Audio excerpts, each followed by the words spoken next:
So I started going and I'm like, oh, wait, that wasn't my green. So, Yeah. Yeah, even when I'm in the wrong, I then get annoyed at people who tell me I'm in the wrong because I know I'm in the wrong, and you don't need to tell me I'm in the wrong. It's a recurring cycle of no, I just should not be interacting with other humans on the road. It's in the thing. There's a reason it's in my thing. Yeah.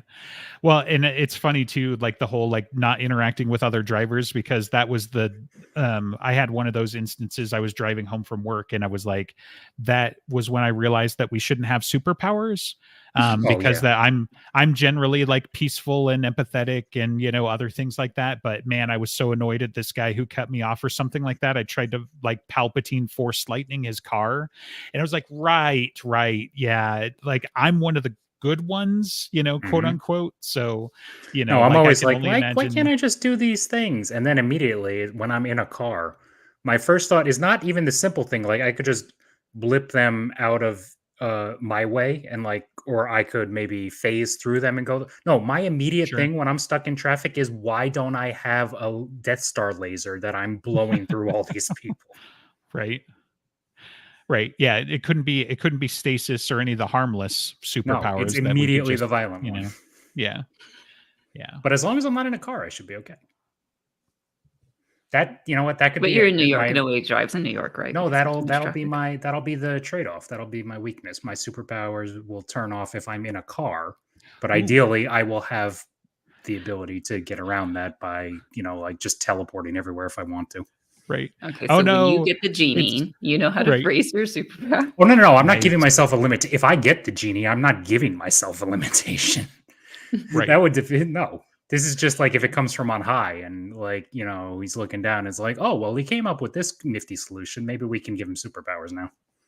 Wouldn't that be cool? That'll be another thing I'm getting some wacky ideas for campaigns, and like one of them that I had very recently was like everybody basically can do whatever they want as long as it makes sense in a cartoon.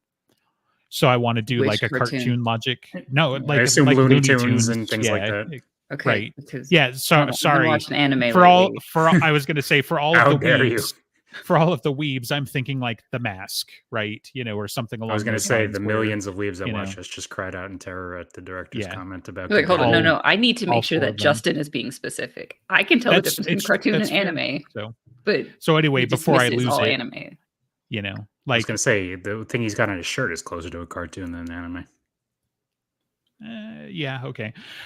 So before I lose it, what I was going to say is like, now my new one is like, you can pray for whatever power you want. And as long as the god / I guess the DM in this case is like, you know what, that makes a lot of sense. Actually, you can have it, like, I think that would be kind of funny, but I mean, people think that high level D&D games are broken already. Like that'll be the risk, but I have yet to be like intimidated by that. I think, so when people are like, oh, but he can teleport, that wrecks my game. And I'm like, he could do it like twice a day, dude. Like, well, you just gotta have a scenario that is essentially the Trojan War where the gods are waiting in on either side. And they're just like bestowing random things based on what would be amusing to them, the little mortals fighting each other. Right. It's like, are you Thor, god of hammers? And then he pulls it out like it's a Looney Tunes thing from a magic pocket and smashes the guy over the head with it. Right. There's a scene in Discworld, the only book I've read of Discworld, Color of Magic, of basically gods playing chess with people's lives and just like, no, I'm going to give him this ability because it's funny. Like, right. Fuck off. That's basically what you want to do. Yeah. Okay. Sure. Well, I mean, what else are you going to do if you're a divine being up there? You're either hands off or you're really a dick. I mean, either way, you're kind of a dick, but... Or you're partying, or, whatever. I was going to say, you can still get drunk at that point. Is it? I mean, it can be. Like if you're just hedonistic. You're loud, you're bothering other people. I would say that's considerate, yes. But you've got your own like level of Celestia or whatever, right? Like, are you really bothering the neighbors at that point? I mean, I guess if you're up there containing it, sure. But at the same time, like, what if you piss off a god and he doesn't get any sleep and then he takes it out on the mortals? Like, that's, Exactly. Fuck. Now I'm writing that down because I'm like, what if the evil god like had a point because you were just like, I haven't gotten any sleep in like 10,000 years, so. You stuck me in the That fucker underworld, you Dionysus just won't shut up. motherfucker. Right. Or it's like Poseidon. It's like, oh, so I'm the ruler of the oceans? No, you're ruler of the Aegean. Oceanus is the ruler of the oceans. You get like this little area of Greece water to stick yourself in. Right. It's like, what? Yeah. Well, it's funny because in a skirting kind of way to make it topical and relevant, like that's Jim's take on Hades, right? Is that Hades isn't a bad guy. He's just like, leans into the image a little bit. So, but yeah, I mean, it was really only the media of like the 90s and early 2000s that made him into like an explicit bad guy. Yeah. I mean, they were consistent about it, I think. I don't remember the old Hercules and Xena shows as well as I should for how much I watched them. I think he flitted back and forth between good and bad in that one. You guys are on a slip and slide of my brain and all the media that I've consumed right now, because I immediately turned over to the first book is The Curse of Chalion, and that was something that I read recently. And Lois McAllister Bujold, I haven't read it yet, but you talked about it. Yeah, and like they've got an evil god in that, and he's the god of demons and stuff, but it's mostly just like he's the god of death, and he's not really a dick at all. He just, everybody hates him because all the bad shit is his domain, so yeah.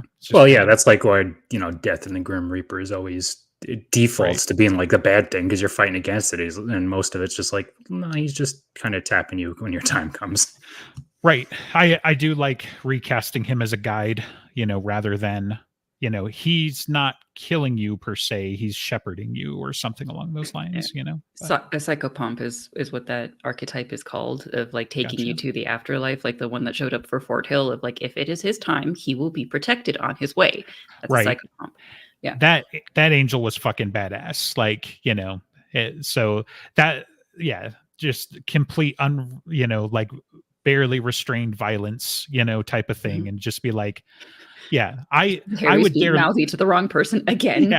Yeah. It was like, I don't think you should worry about it because I fucking dare Lucifer to come start something, type of thing. And be like, I was going to say, that's like, that's the kind of comment that if Harry was in that job, he would make, even though he'd be like, all right, let's chill a little. Right. Like, I know you're doing your job and all, but I mean, right. Calm down. But since that's what Odin is too, I mean, in tradition, but also in this story now that we know. But sort of. I feel like he's got way too many jobs to give him to pigeonhole him. And Freya, they're kind of like, here's a stopping point before you go over to the final afterlife, dead nothingness. Well, I guess Valhalla's not, well, I don't exactly remember how afterlife, it works. but because they're meant to fight again, they're not completely finished. Yeah. It's so like a waypoint. Right. Mm-hmm. It's like the whatchamacallit that Harry goes to with Murphy's dad. It's like the Chicago in between. Yeah, we're gonna chill out and keep fighting the good fight until Armageddon, or we decide to retire. Yeah, but I mean, the difference is like the Chicago in between really is a kind of a purgatory, and a purgatory of like Jack's own making, right? Which is kind of the point, is that he doesn't feel like he's done enough or should move on, and therefore he's stuck there and he's working and he's quote unquote fighting the good fight. But like whether or not it's actually like necessary, like sure, Uriel is his patron, in a way, right? He's his benefactor, but if they just let go, would Uriel be just fine without it? Probably, like I think. Well, I think he would, but I would say that it's kind of like Murphy would just be this same as like all these roles. He's just the next in a long line of this. There's always mortals who can't move on. We need a thing to deal with that. This is what we've set up. And as time goes on, they finally move on, and then the next warden, quote unquote, comes and takes over, and now it's him. Sure, right. I mean, in a way, it's the same thing with the gates, right? Like, or very similar. Let's not say it's the same, but you could see all the parallels, right? It's like we've always had a defender. Now it's your turn. We've always had this, for lack of a better word, in Jack's case, we've always had this champion, now it's your turn, but yeah. Interesting. I mean, it seems to be the way these structures work. There's very little that, I mean, unless it's a very new thing that gets made immediately, like Harry being the first one to do what he's kind of doing. I could just imagine these, Roman beat cops, like, in the old days, and just they're like, we never caught that one bastard, so now we're just gonna haunt the streets of Rome looking for, our own justice and stuff like that. Oh yeah, there's definitely a few pissed off senators that got killed in coups or something. Sure. Yeah. It's always funny though to think about, like, just the same concept and just take it to one extreme or another, in this case in time, and just be like, is it a generational thing? Is Jack going to be at this for a couple hundred years? Like, how does that work? And what does it look like 1,000 years ago? What's it going to look like 1,000 years from now? So, I mean, Jack's only been dead for like 30 years. And so how long will he stick it around? Is he wanting to protect his children, perhaps, as much as he can? That was my first thought as well, in which case we're about to have some changing of the guard because, I mean, I guess Murphy's still got her younger sister, right? But yeah, plus, I mean, there's some unnamed number of brothers that... And his wife is still alive, as far as I'm aware. Mm-hmm. Yeah. Like they didn't kill her yet. And at some point, there's grandchildren that, even though he never met them, it's like, just like Stuart, how long is he going to try to continue on? Right. Yeah, because it's like that's a motivator for him, but it feels like a lot of it is his own personal, gotchas about life in general. If the family thing plays into it, it's almost more like a mask that he puts over the real reason, which is probably a big part of why he hasn't figured it out and moved on yet. Maybe. I mean, he was Catholic, and then he did kill himself, and so it could just be that he does not want to yet face. He doesn't believe. He believes he will. Yeah, exactly. He doesn't believe he should, Yeah. So, I mean, I get the irrationality, but if you've got an archangel who's like okay with you, I feel like you're going to be all right. I mean, maybe, but also Uriel is very, very careful of not saying anyone way. I mean, like, Uriel knew everything of what Dresden was walking into and what he was like to go through that door. Is like, the only one who can go with you is yourself, and like not saying any which way, but just leaving it up so that Dresden was finally ready to just face the unknown. Right. The other part of it, though, too, is like, not that Uriel isn't an archangel and totally deserving of the title and everything like that, but he's also kind of like, he's the government's wet works guy, so it's like, you're the contracted assassin as far as heaven's concerned. So, like, do you really want his blessing before you go in front of, the Almighty? And I mean, the answer is and should be yes, right? Because obviously God's okay with it, or else he wouldn't be an archangel, like you could see it that way. But I was going to say, I would rather have his blessing than the other three. Like, if it's weighted on one side where it's like, I got these three or I got Uriel's, I feel like Uriel's kind of like the favorite child type. I mean, it might still be that Michael is and all that stuff, but I feel like he's the kind of one where he's like, I'm not supposed to have favorites, but I mean, can you go kill the first? Can you go and a lot? Can you go kill the firstborn of Egypt for me, buddy? Right. Yeah, like all of them. Is that the favorite or is that the least favorite? No, it's the favorite. It used to be Lucifer, and then he was like, well, yeah. Although I guess you could make the argument Lucifer is still the favorite because he didn't just blink him out of existence. Like, he wanted him around, so yeah, it's all ineffable, really. But it's effable. Yeah, you're effable. I like that this turned into a random Dresden episode anyway, by the way. Of course, if I did. Yeah. It's that or Star Wars, man. So, Dresden, please. Thank you. Yeah, you're welcome. Especially if I don't have to listen to it. Especially if I don't have to listen to Andreas going, oh no, this show is actually fire now. I'm gonna kill him. Is it Star Wars through Dresden? No. Okay. Yeah. We can do that. We can combine them. We can make it so that like Dresden has to sit in front of the Jedi Council and, explain himself. And he's shorting out all their lightsabers just by being in the room. He won't whine, at least, when they tell him that he's, on the council and not a master, He might whine ironically, but I was going to say I could easily see him butting heads with Mace Windu and Yoda just like, really again, right? Yeah.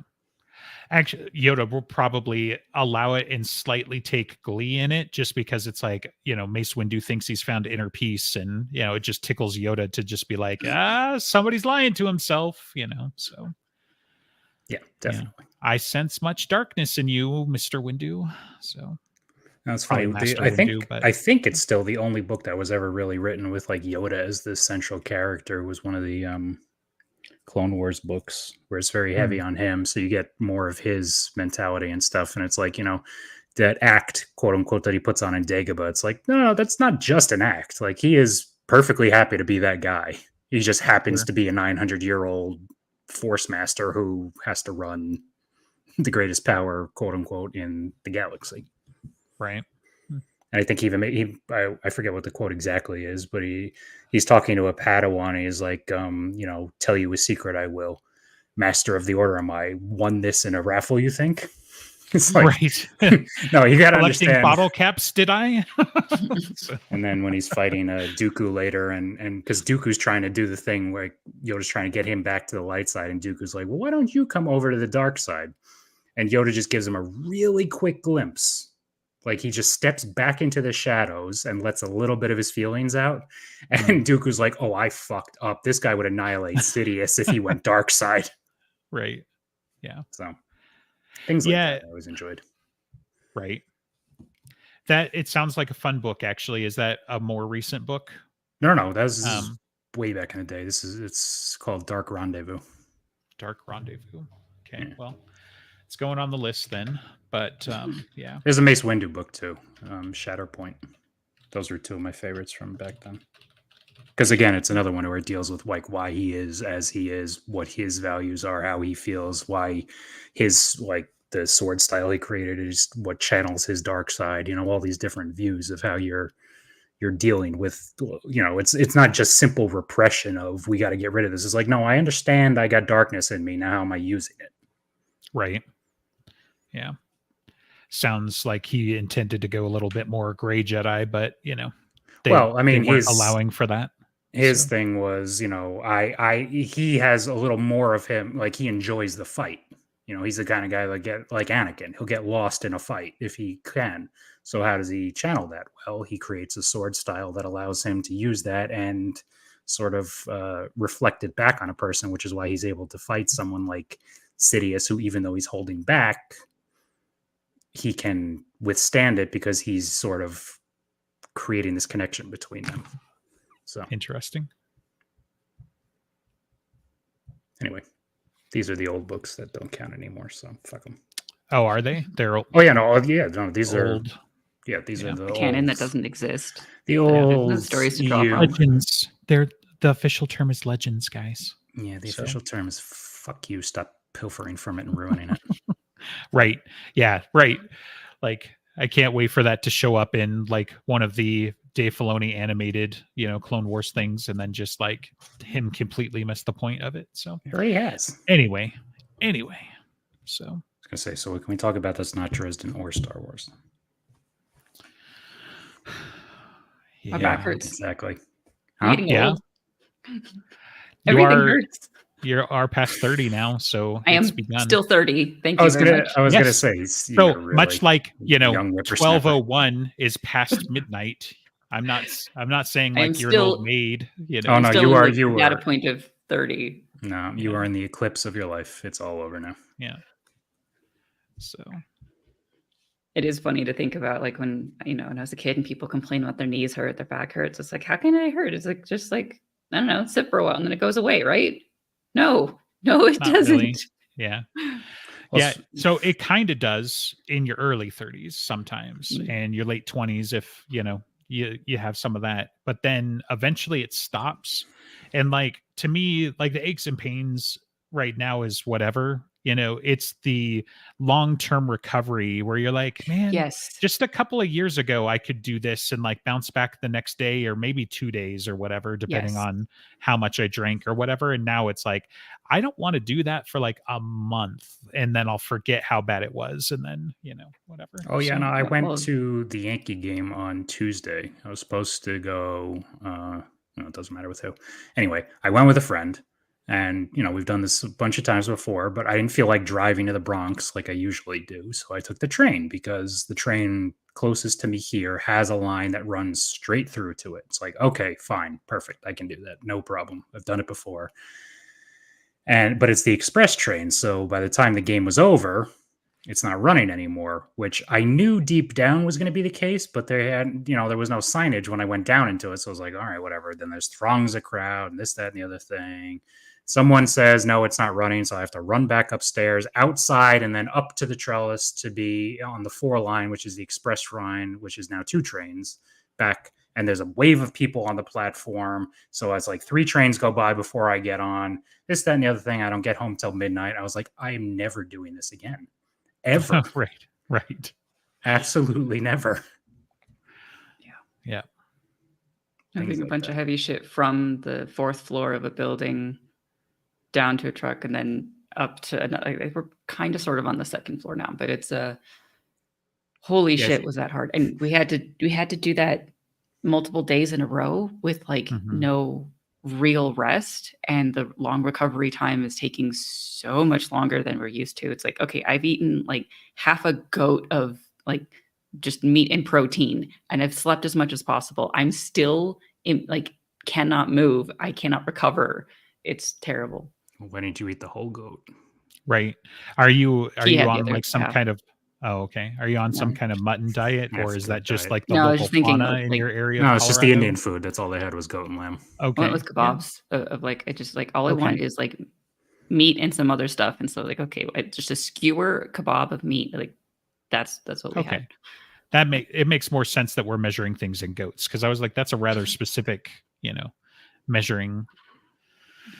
I feel like that's part of the reason I don't want to get an apartment, not just because I would rather have a house, but because I don't want to be going up potentially many flights of stairs when moving and or leaving later on in life. I would like to have maybe, 2 or 3 floors to deal with up and down. Yeah, but also if you have like enough money that you are okay with just paying other people to move shit like we did. I will absolutely. Even if I don't have the money, I don't care. I will get family to help me because I've helped people do these kinds of things, and I will cash in my chips to get people to help me bring the shit that I am now at the point in my life where I won't die if I do it because I'm physically able, but at the same time, I'm old, so I don't want to do it. We did pay for some junk hauler people to like, okay, we're not taking that. We're not taking that. We're not taking that gigantic couch. And they walked all the way up to the 4th floor. It's like, oh, I wasn't ready for that. And then it's like, yeah, they're taking that long couch right there. And they're like, oh, I think they got it out onto the stairs and then just flipped it over the side to like. Yeah, I was going to say, sometimes I wonder how these people get, like, some of them know what they're doing. Like, obviously you're supposed to tell them more or less what you're moving, but in general, like, they come expecting to move shit and will move it. But some of these people, especially when they're bringing you appliances, it's like, did you just get tired because they needed bodies and you've never picked up a heavy thing in your life? Right. Because sometimes that seems like it's how it goes half the time. Right.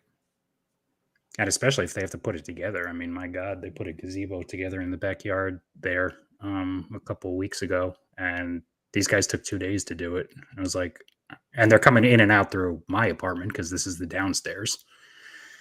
And like one day it was, the first day was because it was raining or whatever. It's like fine, but they didn't show up to like 10. They were supposed to be here earlier. It's, shit like that. It's just, why does anybody bother?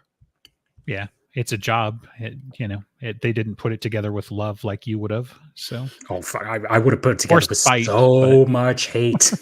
Yeah, I despise doing those things. I am always team just fucking pay for someone to do it.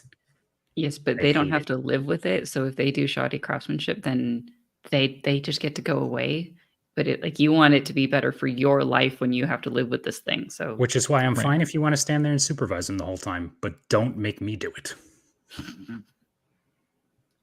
Because then not only am I doing it, but you're supervising me like I'm doing it wrong. It's like, I don't want to do it in the first place, and you're not paying me. Yeah.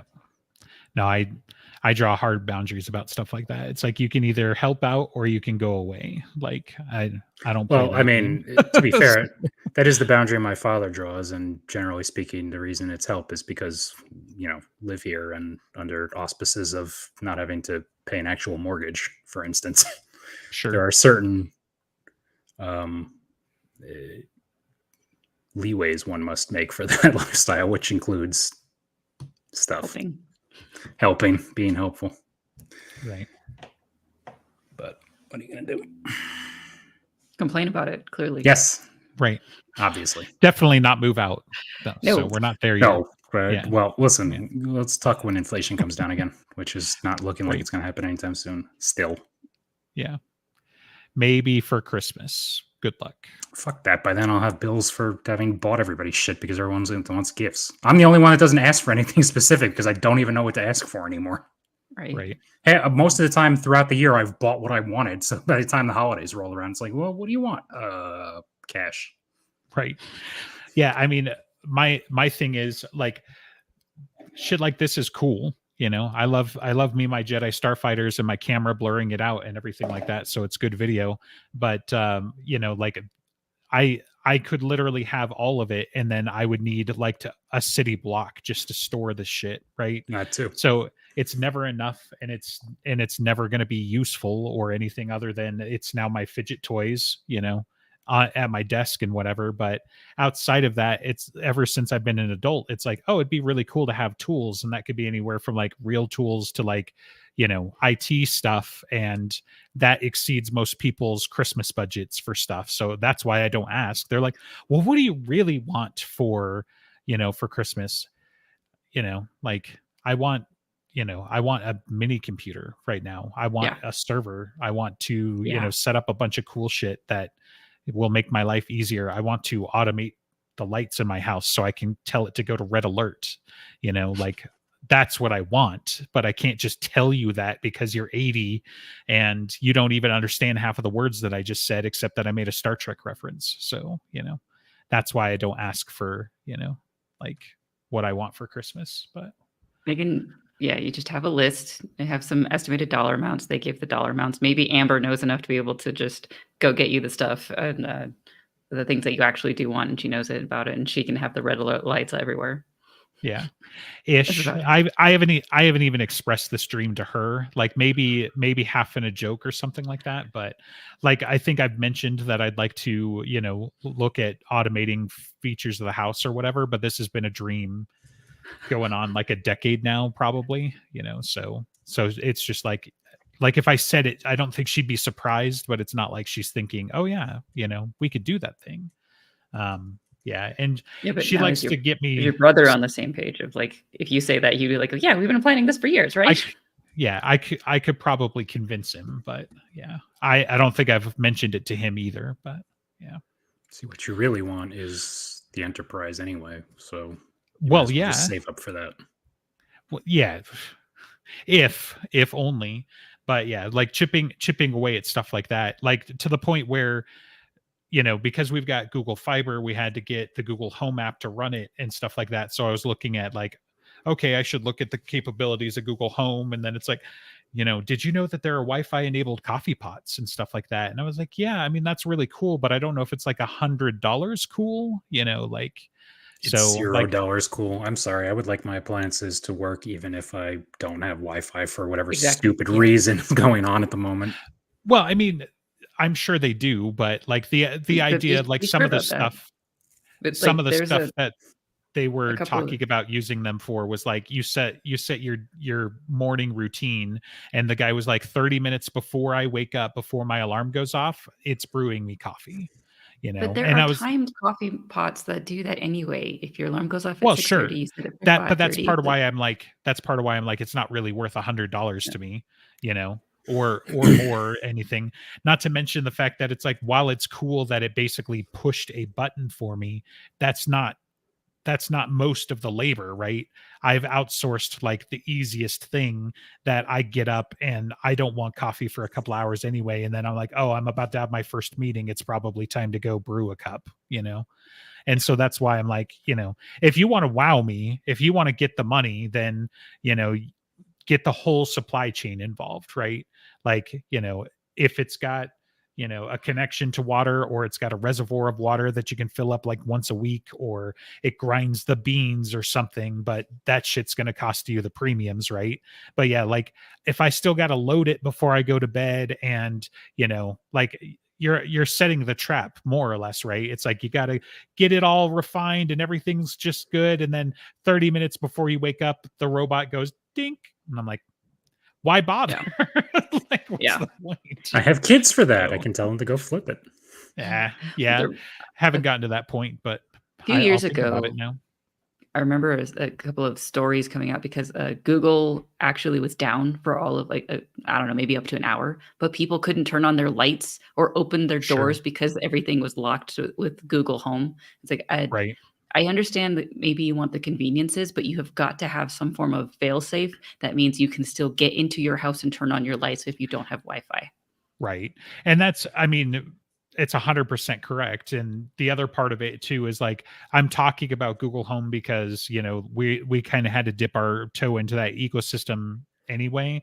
And as much a fan as I've been of Google stuff for a while, I also like, that's part of why I want a server, is because I don't want to be shipping all of this stuff out to third-party entities. Like I'm not ever going to get an Oculus because I do not need Facebook having access to my eyeballs. Like that's too close. Sorry guys. Like, you know, you can sit there and tell me like, oh, it's never been a problem, this, that, and the other thing. And I like, unless we're tearing it down together or something like that, I'm never going to believe that they're not performing retina scans. Like I'm not really like that kind of, you know, conspiracy nut at times, but like when you come to like big corporations like Meta and all of that stuff, nah, don't trust that for shit.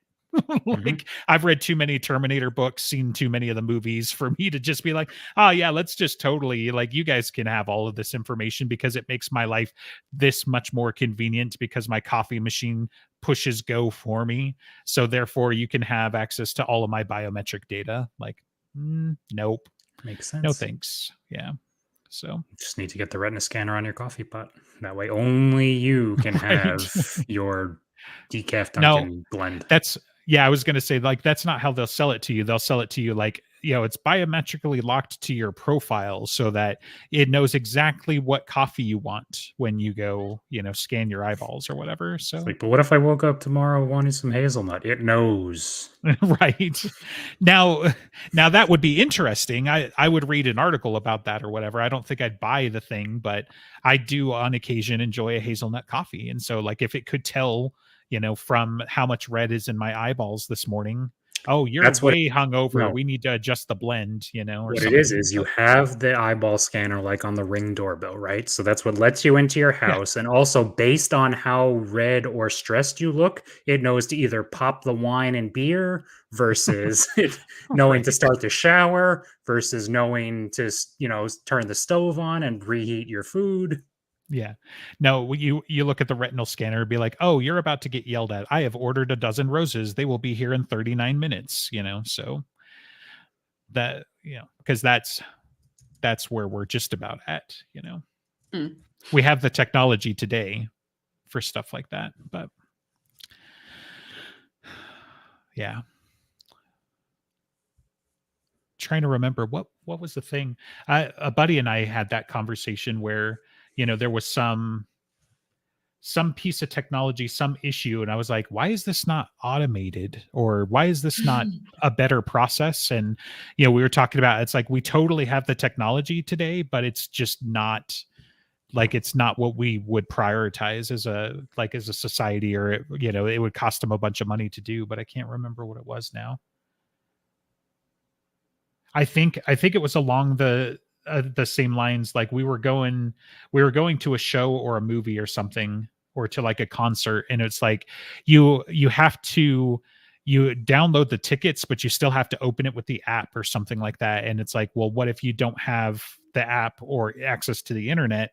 And and it was like, I mean, it should be stored with like a one-time token or something like that. And we started brainstorming how you could do, like, I mean, maybe blockchain is the answer, and I'm sorry that I said that for anybody with PTSD right now, but but it was like one of those things. It's like, you've got to be able to like have an offline copy of this at some point for some that's time. the same with tickets now. I mean, you can't even screenshot your tickets because they have that like roving bar that makes it so you can't on Ticketmaster and all that shit.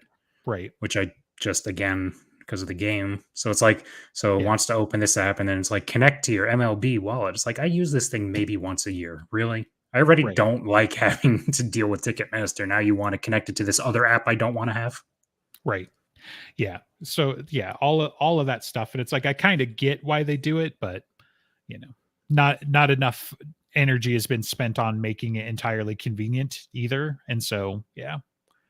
But I miss physical. It's like, I miss fucking subway tokens. That was the other thing. It's like you're going and you scan the stupid Metro card. I'm old enough to remember subway tokens.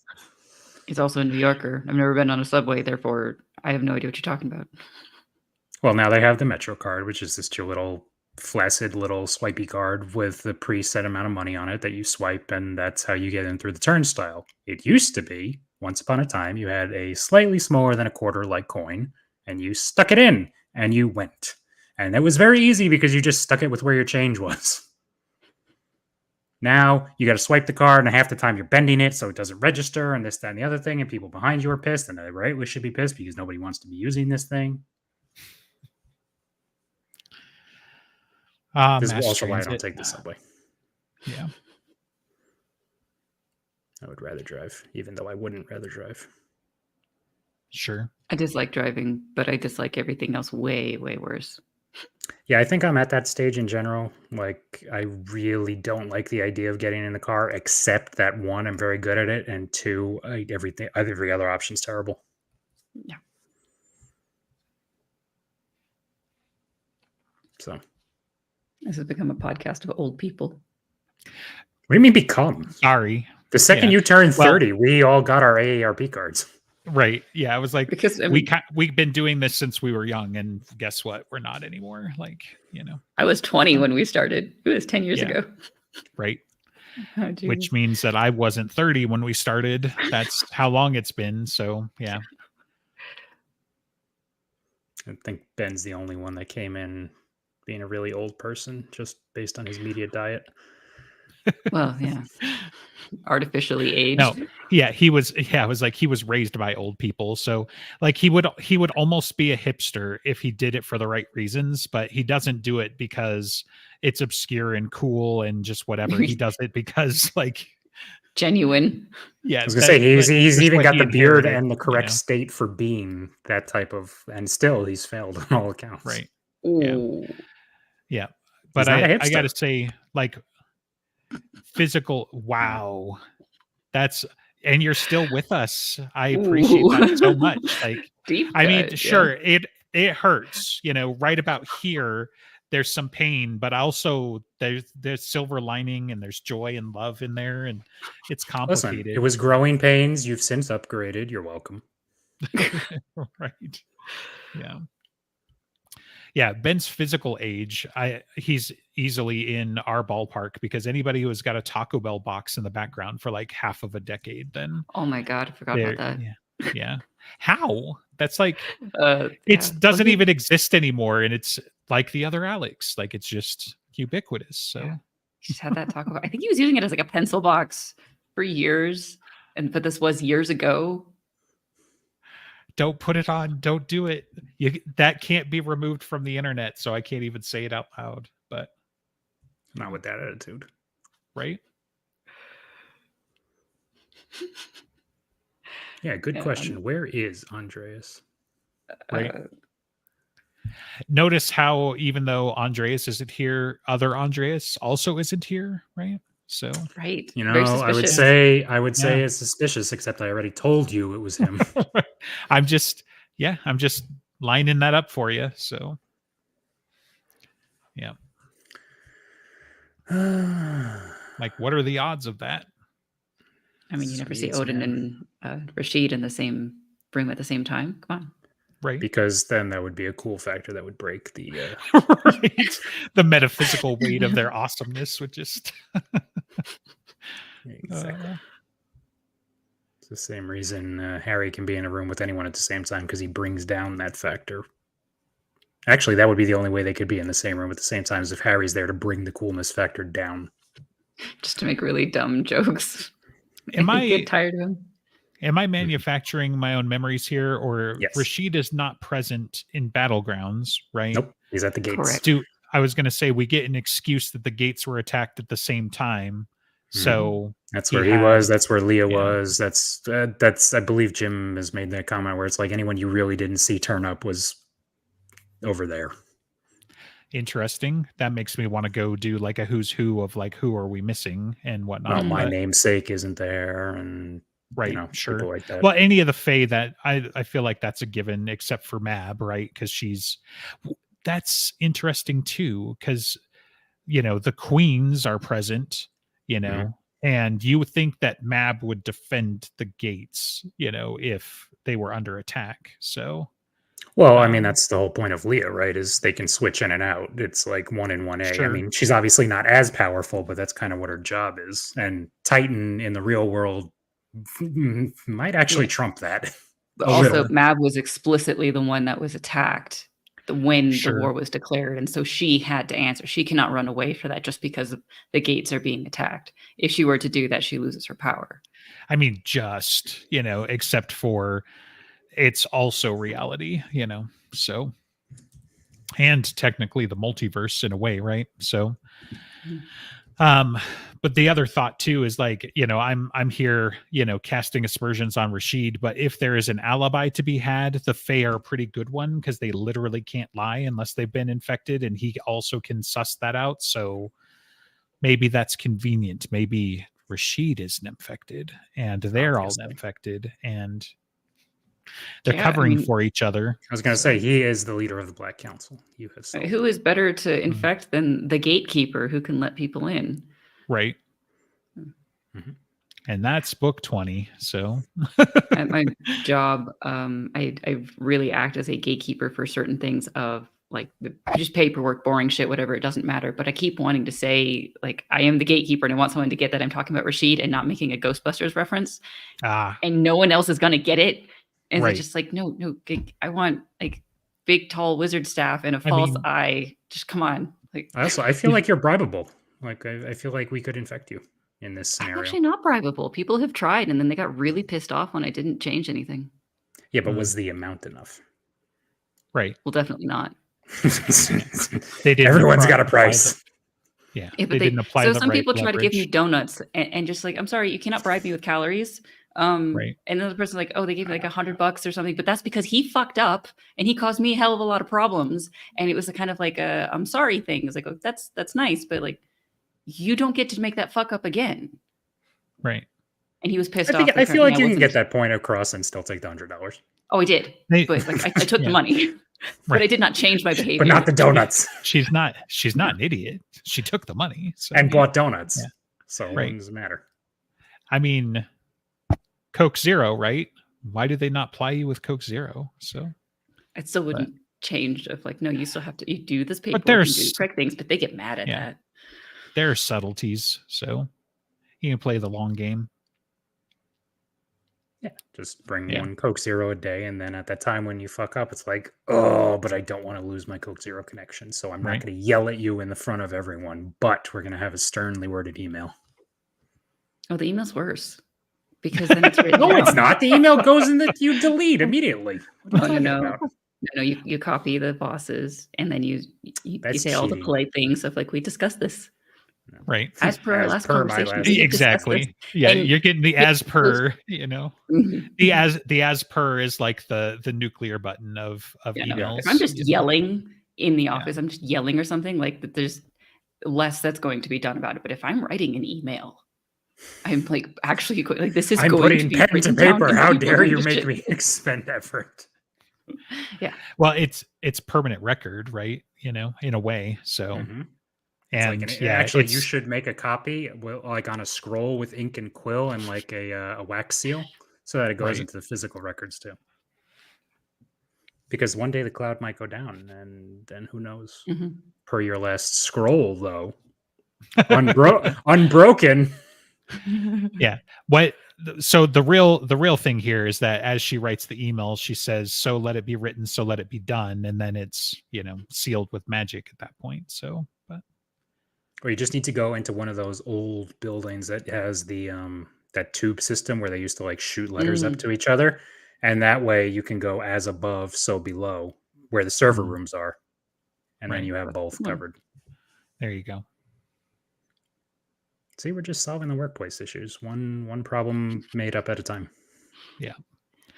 Yeah. Unfortunately for you and the fact that we are very niche kinds of nerds with the Dresden-ness, like I would probably be slain on the spot if some random person got a Harry Dresden reference up to and including like I have several Dresden shirts and I have to be careful with the Monarch security one. And I wasn't recently because like I went to Utah does like an arts fest and I went there and I was wearing my Monarch security shirt and I was like, shit, they're going to think like, I'm actually responsible. You can go into the back of the gallery and see all their good shit. Well, not like that, but like I realized that I was getting some certain looks that might have been explained by wearing the shirt, even though it's like the security for a lot of these events are almost indistinguishable from cops, especially in Utah. Like they're every bit as armed and armored and everything like that. But yeah, like where I was really going to though is like, so I would probably be slain on the spot if someone called me out for a Dresden reference, shirt or otherwise. But Ghostbusters is good for me too, so I would just be like, not what I was going for, but I appreciate it all the same. So because I know that's how, like, if anybody gets it, that's the reference at all, Ghostbusters is what it's going to be. And it's just like, no, that's not what I meant. Yeah. I want the cooler one. Sorry, we're Dresden fans. There's dozens of us. Dozens. So yeah. And some of them need to go outside. Right.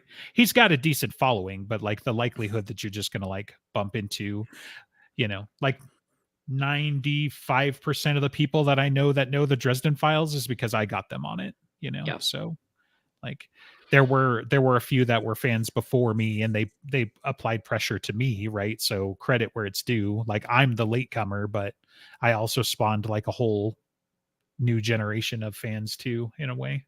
But so paying it forward, I believe is the term. Sure. Yeah.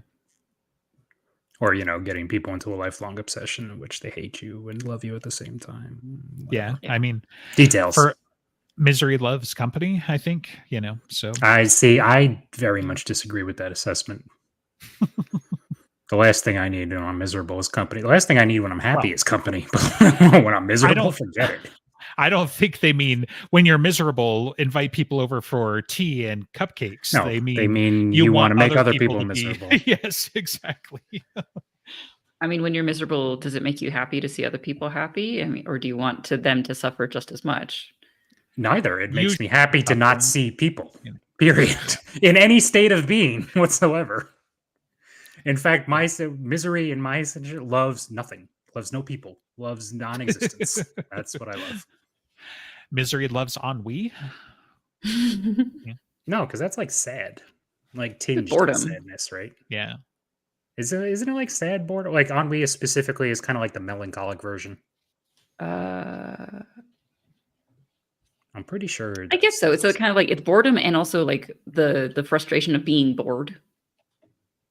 A feeling of listlessness and dissatisfaction arising from a lack of occupation or excitement. Dissatisfaction of boredom. Not quite. I mean, first of all, it sounds like ennui, which is convenient because it is. But yeah, that's what we were discussing. Boredom. It would be stupid if it was like on new. You got me. Always. Yeah. If I learned anything from watching Inside Out 2, it's the great boredom. That's what they called it. So if I learned anything, it's that you watched Inside Out 2. Yeah. Okay. I mean, you have kids, so that makes sense. And pretty out of everyone here, the only other person I would assume would have watched it other than you is You. Why would I have watched that? I don't watch happy movies. I feel like you. I don't watch happy movies. Did you guys watch the first Inside Out? Like, no. Yeah, and calling the first Inside Out was fine. I just wouldn't. Yeah. It's not something I would go through the effort of going to the movies for. Oh, sure. Like, I'll probably see it at some point when it comes out on demand. But right, yeah, I can see that. So, you don't watch happy movies? Come on. I mean, name a happy movie you think I've watched. Well, that's why I'm going through like all of our catalog. That's unfair. Name a movie you think she's watched, period. No, we'll decide if it's happy. Because obviously, like her favorite is Chinatown. She made me watch Hereditary, which I recently repeated. Hereditary is a wonderfully happy movie. I don't know what you're talking about. I mean, the main character achieves their goal, so like that could be considered happy. Aren't they? Is it a sequel to that, or is it just like they came out with another movie of the same title, or are coming out with that movie again this year? I feel like another movie by the same people is coming out.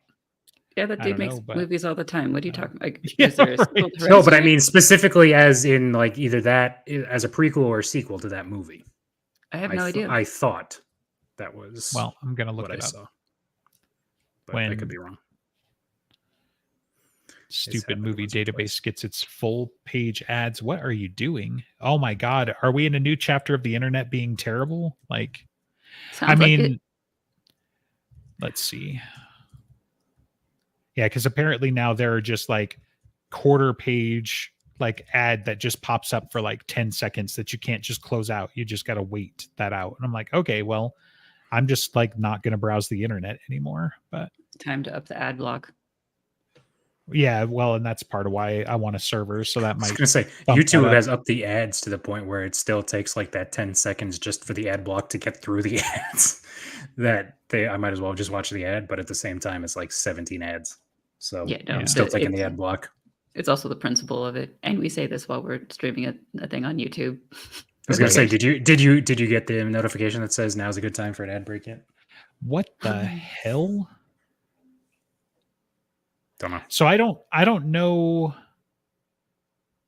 I don't know what this is, if this is what you were talking about, but he's got some project in post-production called Eddington, and it doesn't even have, like a summary. It just says the plot is under wraps, but the actors and actresses associated with it, Austin Butler, Emma Stone, Pedro Pascal, Joaquin Phoenix, like more people that I'm skimming over, but it's just like what like, so something is coming about, but that sounds fun. Yeah. So he's done other stuff. I mean, he did Midsommar, but that was after, but I don't think those are connected. So no, I guess it was just something else then. Yeah, but that dude makes movies like every year or two of all sorts of different types of like slightly different horror genres. It seems like I haven't watched all of his stuff, but it's how I hear about him. Gotcha. Yeah, I guess I would classify that stuff as more. I don't know. Would I classify it more as thriller? But I think he definitely makes Hereditary horror versus thriller. No, I mean something like Midsommar versus. I would. It's like Hereditary is pretty horror. Strict horror. Yes, I think. Yeah, it was like like Midsommar. I'd say it's still a horror. Even I don't even think it has anything supernatural in it, but it like keeps you in that state of horrified and not just this is thrilling. Gotcha. Yeah, I guess if The Wicker Man is considered horror, then Midsommar would be too. It's same general vibe. Sure.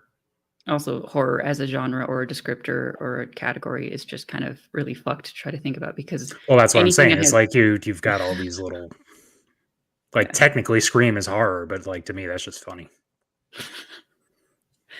Okay. I mean, not the first time you watch it, but subsequent ones, like slashers, are always amusing to me as time goes on. Sure. Well, and it's kind of tough to put stuff like Scream in the same genre as like Hereditary. Like that's where the subgenre matters quite a bit. Because there's very little overlap between them. So I could see especially the original Scream getting pushed more towards like thriller, type of thing. I don't know. It's tough. To circle back to what got us on this topic, though, the happiest movie that I can think that you watched and enjoyed at the moment was Fifth Element. And, okay, you know, so, but. Sure, but like, I'm not even sure I'd have to go back through happy movie. It's just like. Why not? They stopped the apocalypse. He got the girl. And I was going to say, that doesn't make it happy. The hero the wins. Apocalypse? Come on. Like, let it happen already. Yeah. Settle down there, Gary Oldman. So, you know. But. Yeah, no, it's fun. It's a good movie. I like it. It's funny. I don't know. I just feel like anything that's meant to have like a message of happiness is probably not something that's going to capture me. I was going to quibble then about, you know, like Inside Out. I wouldn't specifically call them happy movies, but Inside Out 2 very much has a happy, you know, ending. No, I think there's a difference between happy and uplifting, right? Like that would be. Sure. Or at least what's supposed to be. Because generally speaking, you know, like a lot of even the old Disney classics are the kinds of things you wouldn't necessarily call them happy because there's always a tragedy in them, but they're like uplifting movies where you feel good by the end. Then if they end with happily ever after, I think it counts as a happy movie. So I guess, but well, like, but yeah, the 90s Disney movies, it's like I would struggle to call them happy. I wouldn't, because like Lion King or Mulan, like there was horrific tragedy of death in the middle of that. And like, even if there's like something close to a happy ending, like there was they are changed. They are not, it is not to the same. To be fair to Mulan, China, you know, you're not going to get away from that. No, so really. Okay, so flipping this a little bit, then, what do you consider a happy movie? Like, Miriam. You know, if Miriam, you're the one who says you've never seen a happy movie. Oh, yeah, you. Yeah, right. EG doesn't watch happy movies. I'm not even playing ball with him. Like, come on. Sure, I do. You were the one that I just rewatched Monty Python and the Holy Grail with my family this past weekend. It was delightful. They get arrested at the end of that. Is that happy? That's hilarious. Hilarious is not the same as happy, though. Yes. It makes me happy, therefore it's happy. No. Yeah. I guess it kind of targets a certain amount of kids' movies, especially in the past couple of decades, of the whatever it is has to be tied up in a nice little bow. It can't. It's not going to get too edgy. It's not going to get too close to any form of discomfort. Like the Disney movies from the 90s got towards discomfort. Okay, Emperor's New Groove might be the happiest movie I can think of that I really enjoy. Okay, that's a good happy movie because it's fucking hilarious. I love even that though movie. Even though the whole thing's a tragedy. I mean, he got fired and spent the whole time as a llama. He got his job back. Llamas are awesome. He got his happy like summer palace at the end, which is like Right. Became a better person. Complete success. Yzma became a kitten. It was great. It's just Kronk survives, it's probably the happiest movie I can think of. Which is the happiest part. Kronk just being Kronk. That he survives. Because there's for Spinach a minute Puffs. there you think he might die. Well, she never liked his Spinach Puffs, and to be fair, neither do I. I don't think.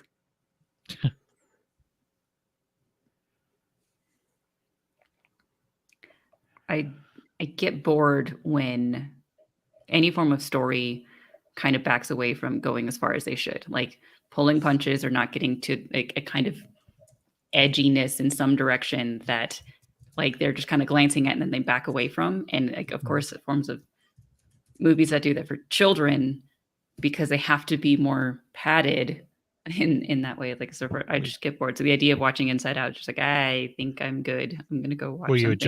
Will you adjust your hair for me? So for the edginess. What, to be Tobey Maguire in Spider-Man 3? Yeah. Only if you're going to do the hideous dance, but obviously. Yeah. Yeah. I mean, I would quibble with your definition of Inside Out entirely, but you know, it's not going to convince you to go watch it. So, yeah. Yeah, the Pixar movies are kind of interesting. I mean, yeah, like most of them probably fall into, you know, kind of what you're talking about, where it's just like, you know, the character goes on a journey, but they are largely kids movies. So yeah. They kind of know what their audience is. So I enjoyed Shrek. I think that the edginess was in its humor. And also, I started watching that when I was like 7, whatever year it came out, and so therefore it just kind of has the childhood nostalgia to it as well. But it did kind of talk about, I don't know, the way that the relationships are, and they're really messy and just really funny shit. But that's why I feel like in the past like 20 years or so. Take some Tums. Came out 23 years ago. So you were 7. Just like... yeah, it hurts, doesn't it? Yeah, just but I feel like sometime in the past 20 years, like it's the more story padding of like, no, it has to be safer, it has to be happier. It just like, and therefore I got bored. Well, I think they stopped killing parents in movies after Lion King, which is a grave mistake, right? Literally, but no. I mean, you get a couple. So Tangled, her parents are alive.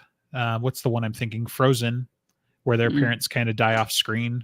Like that's as close as you get. I think that got notoriety because like that was the first one in a while, right? They were just like, no, they're dead now. Yeah. Some of the fun of that is the theory that they died on their way over to go to like Rapunzel's wedding or something like that. So there's some theory about. I was going to say the early one was they got into the shipwreck and then they were on Tarzan Island with him as his son. Oh wow! Like she was pregnant or something, and I guess gave birth mid-journey. Sure, that's funny. Or they just decided let's take the infant, but not our 2 semi-grown daughters. Right. Well, obviously, I mean, first of all, they're traveling by sea and one of them could freeze the sea and that just kind of puts a damper on it. And the other one, like, she just wants to build a snowman, so we can just leave her. Yeah, but instead they take the firstborn son who would actually inherit. Right. Makes no sense. And kill him. Well, no, Tarzan lives. Well, he just becomes Tarzan. I haven't watched that movie in a number of years. It's going to make Justin hurt. Yeah, right. I was going to say Tarzan's a good movie. So. Tarzan is sneaky high on my list of favorite Disney movies. Interesting. Yeah. I think. I don't know if it's third. It might be third because I think my 2 favorites are still Emperor's New Groove and Hercules. Those are just it's funny because like not a lot of people like Hercules, but I enjoy the hell out of that. Yeah, that movie. I don't know if it's my favorite, but it's highly quotable. I think that's the first movie I ever saw in IMAX because when it came out, and I had to have like a booster seat because I was small still. Relatively the first movie I can solidly remember seeing in IMAX was Phantom Menace. I don't think I saw Phantom Menace. Came out in 2001, so actually no, that was 99, wasn't it? I thought it was 2001. Phantom Menace was 99.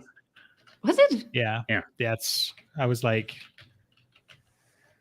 yep, 99. So shit. Yeah, it was turn of the welcome to my life. Millennium. I mean, the benefit there is at least like Phantom Menace, I was in like middle school, so it's not like I was an adult.